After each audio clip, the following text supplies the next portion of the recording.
नमस्कार दोस्तों, स्वागत है आपका मेरे YouTube चैनल पे।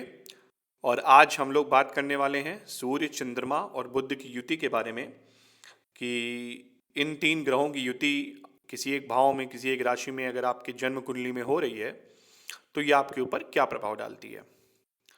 तो चलिए अपने इस वीडियो को स्टार्ट करते हैं और बात करते हैं। तो सूर्य की जब हम बात करते हैं तो सर्वप्रथम सूर्य जो है वो आपकी आत्मा के कारक हैं, आपके सोल के कारक हैं, आपके आत्मसम्मान को, आपकी प्राइड को, आपकी अहम को सूर्य से देखते हैं हम। सूर्य आपके पिता के कारक हैं, सूर्य ज्ञान के कारक हैं, सूर्य आपकी सोल हैं। सूर्य से हम जो टॉप मोस्ट हायरार्की होती है वो देखते हैं। सूर्य राजा के कारक हैं। सूर्य सरकार को रिप्रेजेंट करते हैं, सरकारी कामकाज को सूर्य रिप्रेजेंट करते हैं। सूर्य से आपके पास कितना अधिकार होगा, कितनी अथॉरिटेटिव पोजीशन पे आप अपने जीवन में हो सकते हैं या होंगे, वो हम सूर्य से देखते हैं। सूर्य धर्म के भी कारक हैं। संयम, आत्मसंयम जो होता है वो हम सूर्य से देखते हैं, क्योंकि राजा की सबसे बड़ी क्वालिटी होती है सहनशीलता और आत्मसंयम। जो ब्रेवरी होती है, जो एक ऑरा होता है, राजाओं वाला जो एक ऑरा होता है, वो भी सूर्य से देखा जाता है। सूर्य आपके तेज को, आपकी यश को रिप्रेजेंट करते हैं। चंद्रमा की जब हम बात करते हैं तो चंद्रमा आपके मन के कारक हैं, आपके विचारों के कारक हैं, आपकी थॉट्स, आपका थॉट प्रोसेस चंद्रमा से देखते हैं। आपकी भावनाओं को चंद्रमा रूल करते हैं। आपके इमोशंस की जो बागडोर है वो चंद्रमा के हाथ में है। चंद्रमा माता को रिप्रेजेंट करते हैं, चंद्रमा पानी को रिप्रेजेंट करते हैं, चंद्रमा शीतलता दर्शाते हैं। चंद्रमा आपकी जो गहराई है, कितनी गहराई से आप सोच सकते हैं, आपके पर्सनैलिटी में जो गंभीरता है, जो डेप्थ है, वो हम चंद्रमा से देखते हैं। चंद्रमा चंचलता के कारक हैं, चंद्रमा मन के कारक हैं। इसके अलावा आपको कैसा खाना पसंद होगा, भोजन किस प्रकार का आपको पसंद होगा, वो हम चंद्रमा से देखते हैं। आप भावनात्मक संबंध लोगों के साथ कैसे रखेंगे, कैसे स्थापित करेंगे और भावनाओं के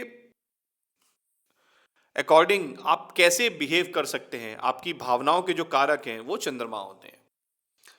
बुद्ध की जब हम बात करते हैं तो बुद्ध आपकी बुद्धि के कारक हैं। आपकी लॉजिकल और एनालिटिकल जो सोच है, जो अप्रोच है, वो हम बुद्ध से देखते हैं। बुद्ध आपकी कम्युनिकेशन के भी स्वामी हैं। आपकी कम्युनिकेशन कैसी होगी, आप कैसे अपने आइडियाज को एक्सप्रेस करेंगे, वो हम बुद्ध से देखते हैं। रिटन कम्युनिकेशन हो चाहे वर्बल कम्युनिकेशन हो, आपकी जो भाषा शैली होगी वो बुद्ध से देखी जाती है। बुद्ध नर्वस सिस्टम को भी रिप्रेजेंट करते हैं। बुद्ध जो है वो आपकी वाक पटुता को भी रिप्रेजेंट करते हैं। आप कितने ज़्यादा चतुर होंगे, कितनी ज़्यादा प्रेजेंस ऑफ माइंड आपकी अच्छी होगी, वो हम बुद्ध से देखते हैं। और रिलेशन की जब हम बात करते हैं तो बुद्ध जो है वो आपकी बहनों को दर्शाते हैं, आपकी बुआओं को दर्शाते हैं। बुद्ध हरे पेड़ पौधों के भी कारक हैं। तो जब भी ये तीन ग्रह सूर्य, चंद्रमा और बुध एक साथ किसी भाव में, किसी एक राशि में आते हैं आपकी जन्म कुंडली में, तो सबसे पहले तो ये गौर करने की जरूरत है कि जो कंजंक्शन हो रहा है, जो युति हो रही है, वो कितनी क्लोज है। जितना ज्यादा करीब ये ग्रह होंगे उतनी ज्यादा युति का असर आपको देखने को मिलेगा। और जितना इन ग्रहों के बीच में डिग्री डिफरेंस बढ़ता जाएगा उतना इम्पैक्ट इस युति का, इस कंजंक्शन का कम होता हुआ आपको मिलेगा। अब यहाँ पे एक चीज है कि सूर्य के सब जब बहुत ज्यादा करीब चंद्रमा या बुध आ जाएंगे तो चंद्रमा अस्त हो सकते हैं, बुध भी कुछ हद तक अस्त हो सकते हैं। तो इसको थोड़ा सा, क्योंकि सूर्य के साथ जब युति होती है तो ये थोड़ा सा गौर करने वाली चीज होती है। बाकी अगर हम इन जनरल बात करते हैं इस युति के बारे में, तो सबसे पहले चीज जो आप देखेंगे कि ऐसा व्यक्ति जो होगा जिसकी जन्म कुंडली में ये युति हो रही है, अब क्योंकि सूर्य आपके पिता को रिप्रेजेंट करते हैं, चंद्रमा आपकी माता को रिप्रेजेंट करते हैं, और बुध जो है वो आपका लॉजिकल और एनालिटिकल थिंकिंग हो गया। तो ऐसे में जो व्यक्ति होता है जिसकी युति हो रही है, उसके पेरेंट्स जो होते हैं वो बहुत ज्यादा लॉजिकल अप्रोच वाले होते हैं। उनकी जो चीजों को प्रोसेस करने की जो उनका जो थॉट प्रोसेस होता है वो बहुत लॉजिकल होता है। आप बहुत ज्यादा भावनात्मक नहीं पाएंगे अपने पिता को। वो जो भी सोचेंगे बहुत एनालिटिकल, बहुत लॉजिकल सोचेंगे। चीजों की गंभीरता को देखते हुए कि किस चीज की क्या वैल्यू है, किस चीज की कितनी ग्रेविटी है, उसके अकॉर्डिंग वो डिसीजन लेते हैं। तो ऐसे में बहुत ज्यादा भावनात्मक नहीं होते। ना ही आपकी माता बहुत ज्यादा भावनात्मक होंगी, ना ही आपके पिता बहुत ज्यादा भावनात्मक होंगे। तो ऐसे में क्या होता है कि वो बहुत लॉजिकल होंगे, बहुत एनालिटिकल होंगे। तो ऐसे में जो व्यक्ति होता है जिसकी युति हो रही है, उसको जब भी कोई डिमांड करनी है अपने माता पिता से, कोई चीज अगर अपने माता पिता से वो चाहता है, तो उसको बहुत सोफिस्टिकेटेड वे में बहुत लॉजिकल रीजनिंग देनी पड़ेगी उसके लिए। अगर मान लीजिए आपको लैपटॉप की आवश्यकता है, तो ऐसे व्यक्ति को केवल मांगने से लैपटॉप नहीं मिल जाएगा। उसको एक रीजन, एक प्रॉपर रीजन देना पड़ेगा कि उसको लैपटॉप क्यों चाहिए, क्या जरूरत है लैपटॉप की, क्या विदाउट लैपटॉप उसका काम नहीं चल सकता। तो ये एक उदाहरण है मात्र है। कोई भी चीज होगी उसके लिए आपको एक रीजनिंग देनी पड़ेगी, क्योंकि आपके पेरेंट्स जो हैं वो बहुत लॉजिकल थिंकिंग वाले हैं। वो हाइपोथेटिकल थिंकिंग में कि आपने कुछ भी डिमांड कर दी, वो डिमांड आपकी फुलफिल कर देंगे, ऐसा नहीं होगा। वो लॉजिकल लोग हैं, वो गहन सोच वाले लोग हैं, और उनको रीजन चाहिए। अगर आप सेटिस्फाई कर देंगे उनको, तो वो आपकी डिमांड पूरी कर सकते हैं। तो जब ऐसे परिवेश में कोई व्यक्ति बड़ा होता है, तो उसकी भी जो थिंकिंग होती है वो बहुत लॉजिकल हो जाती है। कई बार ऐसा व्यक्ति जो है वो इसी अपनी अप्रोच की वजह से इमोशंस को बैलेंस करने में उसको कुछ प्रॉब्लम आती है। आपने बहुत सारे लोग ऐसे देखे होंगे जो अपने वर्क लाइफ में बहुत प्रोफेशनल होते हैं। आज अगर आप उनके साथ हैं तो they have sympathy for you. वो आपके लिए केयर भी करेंगे, आपको आइडियाज भी देंगे, आपको सजेशन भी देंगे, आप अपना काम कैसे बेहतर करेंगे उसके बारे में आपको बता भी सकते हैं। लेकिन कल को अगर वो संस्था छोड़ देंगे, तो फिर उनको ना संस्था से उतना लगाव है, ना आपसे, ना आपके कार्य से उतना लगाव है। तो ऐसा व्यक्ति जो होगा, वो उसके जो इमोशंस हैं वो लॉजिकल लॉजिक से गाइड होते हैं। और ज्यादा लॉजिक से गाइड होने की वजह से आप अक्सर देखेंगे कि ऐसा व्यक्ति अपने इमोशंस को बहुत ज्यादा सीमित रखता है, बहुत संकुचित रखता है, बहुत शेयर नहीं करेगा, बहुत ज्यादा एक्सप्रेसिव नहीं होगा। बिकॉज हर चीज को क्या बोलना है, कैसे बोलना है, अपने थॉट्स को कैसे एक्सप्रेस करना है, वो बहुत सोच समझ के बयां करने वाले लोग होते हैं।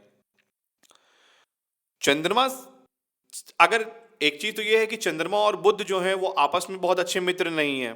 अगर आप चंद्रमा और बुध की स्टोरी के बारे में जाएंगे, जो माइथोलॉजिकल स्टोरी है वैदिक एस्ट्रोलॉजी में, तो उसके हिसाब से दोनों ग्रहों के संबंध बहुत अच्छे नहीं है। तो ऐसा व्यक्ति जो होता है वो इमोशंस में कई बार बहुत ज्यादा लॉजिक ढूंढने लगता है। और जब आप इमोशंस में लॉजिक ढूंढते हैं, तो संबंधों में जो एक रस होता है वो कहीं ना कहीं कम हो जाता है। तो ये एक इस युति में ऑब्जर्व किया गया है कि बहुत ज़्यादा लॉजिक ढूंढने की वजह से आपके जो इमोशनल संबंध जो आप लोगों के साथ रखते हैं वो बहुत ज़्यादा बाउंडेड रहते हैं। उसमें एक लिमिट होती है, उससे ज़्यादा आप अपने आप को एक्सप्रेस नहीं करते हैं। अब यही युति अगर बहुत अच्छी हो रही है, अच्छी राशियों में हो रही है, जहां बुध मजबूत हो रहा है, तो ऐसा व्यक्ति जो है, अगर कन्या राशि में मान लीजिए युति हो रही है, तो बुध मजबूत होंगे, सूर्य भी कुछ हद तक नॉर्मल है वहां पे, चंद्रमा जरूर थोड़े से कमजोर हो जाएंगे। पर ऐसा व्यक्ति इस युति के साथ देखा गया है कि वो फाइनेंशियल इन्वेस्टमेंट्स में बहुत अच्छा होगा। पंचम भाव या एकादश भाव में अगर ये युति हो रही है तो मल्टीपल सोर्सेज ऑफ इनकम, दशम भाव में भी अगर ये युति हो रही है तो मल्टीपल सोर्सेज ऑफ इनकम हो सकते हैं ऐसे व्यक्ति के। सूर्य और चंद्रमा क्योंकि दोनों सरकार के कारक हैं, सरकार को रिप्रेजेंट करते हैं, तो ये भी देखा गया है कि ऐसा व्यक्ति जो है वो सरकारी नौकरी भी प्राप्त कर सकता है। अगर कोई सरकारी बैंक है, आप उसमें नौकरी प्राप्त कर सकते हैं। जो क्लरिकल लेवल के एग्जामिनेशंस होते हैं, जिसमें आपकी मैथ्स और रीजनिंग बहुत इंपॉर्टेंट रोल प्ले करती है, जैसे एसएससी का एग्ज़ाम हो गया, सीजीएल का एग्ज़ाम हो गया, सीएचएसएल का एग्ज़ाम हो गया, मैं इंडियन एग्ज़ाम्स की बात कर रहा हूँ, वहाँ पे अच्छी सफलता मिल सकती है। डिग्निटी लेकिन सूर्य और बुध दोनों की मजबूत होना ज़रूरी है। अब अगर सूर्य बहुत बलवान होगा और बुध भी बलवान है तो आप सेंट्रल गवर्नमेंट में जॉब पा सकते हैं। सूर्य थोड़े से कमजोर हो रहे हैं और चंद्रमा बलवान हो रहे हैं तो ऐसी स्थिति में आप स्टेट गवर्नमेंट में जॉब पा सकते हैं। लेकिन क्लरिकल पोस्ट के लिए, बैंक्स में पोस्ट के लिए बहुत अच्छी ये युति मानी गई है। इसके अलावा अगर आप फाइनेंशियल इंस्टीट्यूशंस में इन्वेस्टमेंट बैंकर बनना चाहते हैं, शेयर मार्केट में, स्टॉक में अपनी करियर बनाना चाहते हैं, तो उसके लिए भी अगर पंचम भाव में युति हो रही है तो आप कहीं ना कहीं स्टॉक मार्केट के थ्रू, म्यूचुअल फंड्स के थ्रू अच्छे कमाई कर सकते हैं, मुनाफा अच्छा हो सकता है आपको। इस युति के साथ बस एक चीज यही है कि जो भी इस युति को, जो भी प्लैनेट इस कंजंक्शन को डोमिनेट करेगा उसका इम्पैक्ट ज्यादा देखने को मिलेगा। अगर सूर्य बहुत बलवान हो रहे हैं इस युति में तो आप कई बार देखेंगे कि जो व्यक्ति है उसका जो कम्युनिकेशन है वो बहुत ज्यादा बोल्ड होगा, बहुत ब्रेव कम्युनिकेशन होगा और बहुत ज्यादा सेल्फ प्राइड और सेल्फ एस्टीम लगेगी आपको ऐसे व्यक्ति से बात करते समय। आपको लगेगा कि व्यक्ति बहुत ज्यादा अहंकारी भी कभी कभी प्रतीत हो सकता है अगर सूर्य हद से ज्यादा बलवान हो जाएंगे, क्योंकि कम्युनिकेशन उस स्थिति में बहुत डायरेक्ट हो जाएगी। और डायरेक्ट कम्युनिकेशन, अथॉरिटेटिव अगर आप पोस्ट पे हैं तब तो बहुत अच्छी बात है, अन्यथा डायरेक्ट कम्युनिकेशन, बहुत बोल्ड कम्युनिकेशन आपकी जो इमेज होती है उसको थोड़ा सा धूमिल कर सकती है, थोड़ा सा खराब, आपकी छवि को थोड़ा सा खराब कर सकती है, अहंकारी आपको लोग समझ सकते हैं। चंद्रमा अगर इस युति में होगा तो बलवान होगा अगर इस युति में, तो वहां पे एक चीज ये देखी गई है कि ऐसा व्यक्ति जो होता है वो अपने इमोशंस को एक्सप्रेस करने में थोड़ा सा संकोच करता है, क्योंकि यहां पे चंद्रमा जो है वो जब बुध की तरफ बढ़ रहे हैं, चंद्रमा की जो एनर्जी है वो मरकरी की एनर्जी की तरफ जब बढ़ रही है, ऐसी स्थिति में आप अपने इमोशंस को कैसे एक्सप्रेस करना है उसके लिए बहुत कॉशियस होते हैं।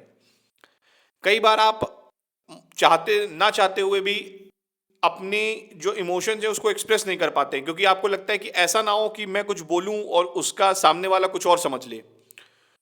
तो चंद्रमा अगर इस युति में मजबूत हो रहा है या इस युति को डोमिनेट कर रहा है, इसको कंट्रोल कर रहा है, तो ऐसी स्थिति में आप अपने इमोशंस को लेकर के बहुत कॉशियस होंगे और इमोशंस को एक्सप्रेस कैसे करना है उसको लेकर के आप बहुत कॉशियस होंगे। बुध अगर इस युति में डोमिनेट कर रहा है या मजबूत हो रहा है इस युति में और कंट्रोल कर रहा है इस कंजंक्शन को, तो आपका कम्युनिकेशन जो है वो, अब यहां पे ये देखना है कि बुध के पास कौन है, चंद्रमा करीब है या सूर्य करीब है। अगर सूर्य ज्यादा करीब होगा तो आपको कम्युनिकेशन बहुत बोल्ड होगा, आप अपने कम्युनिकेशन से किसी को भी बहुत जल्दी प्रभावित कर सकते हैं।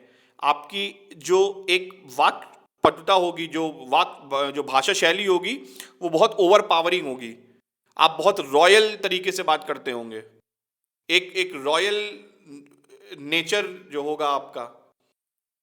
और वहीं अगर चंद्रमा करीब है तो आप जब बात करते होंगे या आप जब कम्युनिकेट करते होंगे तो बहुत शीतलता से, बहुत प्यार से आप जब सामने वाले से बात करेंगे तो ऐसे बात करेंगे कि उसकी फीलिंग्स हर्ट ना हो या उसके इमोशंस हर्ट ना हो।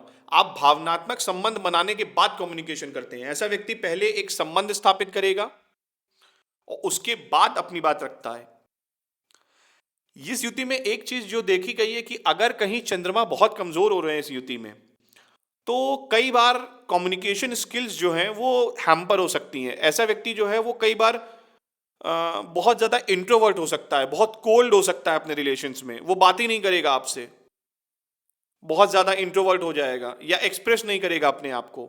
लेकिन उसके लिए बस यही है कि चंद्रमा को है कमजोर होना जरूरी है, क्योंकि आप फिर अपने इमोशंस को छुपाएंगे, अपने इमोशंस को हाइड कर देंगे, आप उसको शेयर ही नहीं करेंगे चाहे कुछ भी हो जाए। तो ये देखा तभी जाता है, ये कभी ऑब्जर्व किया जाता है जब चंद्रमा बहुत कमजोर होंगे उस युति में। अन्यथा ये युति बहुत अच्छी मानी गई है। कुछ भावों में युति बहुत अच्छी नहीं है, अच्छा प्रभाव नहीं देती है, वहां पे आपको थोड़ा सा रोग ग्रसित कर सकती है। छठे भाव में ये युति आपको थोड़ा सा रोग दे सकती है, आपको नर्व रिलेटेड प्रॉब्लम दे सकती है, स्पॉन्डिलिसिस की प्रॉब्लम दे सकती है, साइटिका की प्रॉब्लम दे सकती है। तो वहां पे कुछ भावों में ये युति इतनी अच्छी नहीं मानी गई है, वहां पे थोड़ा सा सावधान रहने की जरूरत है। अन्यथा ये युति जो है वो आपको लॉजिकल थिंकिंग, एनालिटिकल अप्रोच कैसे अपनानी है अपने काम में, अपने पूरे जीवन में, जब आप किसी से वार्तालाप कर रहे हैं, कम्युनिकेशन कर रहे हैं, उसमें बहुत अच्छी होती है।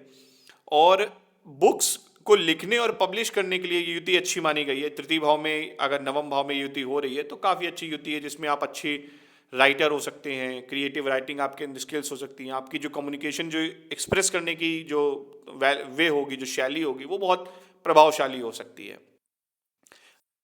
तो ये एक जनरल प्रेडिक्शन था सूर्य, चंद्रमा और बुध की युति के बारे में। इसमें बहुत सारे चेंजेस आपको देखने को मिलेंगे डिपेंडिंग कि कौन सा साइन है, कौन सी राशि, कौन सी साइन से कौन सा भाव में ये युति हो रही है।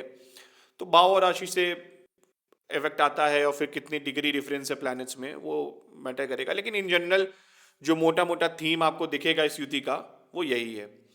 उम्मीद करता हूँ आपको मेरे ये वीडियो पसंद आया होगा और मिलेंगे अपने अगले वीडियो में। तब तक अपना ख्याल रखिएगा दोस्तों। धन्यवाद।